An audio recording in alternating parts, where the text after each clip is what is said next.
un voyage au soleil à gagner ce matin sur Énergie avec le hit de la playa. Restez ici, c'est le 6-9 de l'été, on se fait Bruno Mars et Selena Gomez après les infos, 8h du mat, bienvenue.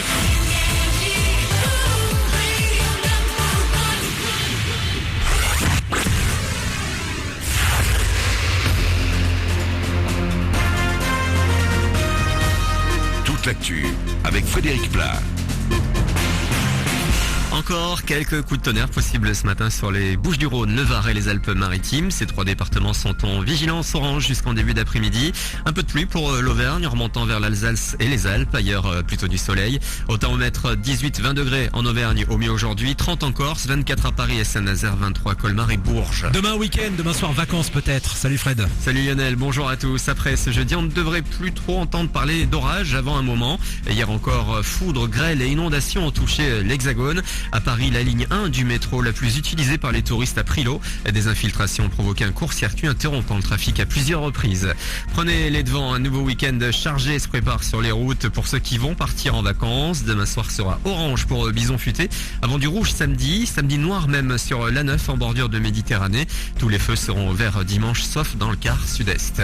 Un nouvel élément dans l'enquête sur la disparition d'Alison et Marie-Josée Benitez à Perpignan. Francisco Benitez, l'époux et père des deux disparus depuis mi-juillet, aurait déjà été impliqué dans une affaire de disparition, celle de sa maîtresse en 2004. Entendu par la police, il avait rapidement été mis hors de cause. Une multitude de faits similaires entre les deux disparitions font renaître le doute sur le rôle de l'homme qui s'est suicidé en début de semaine.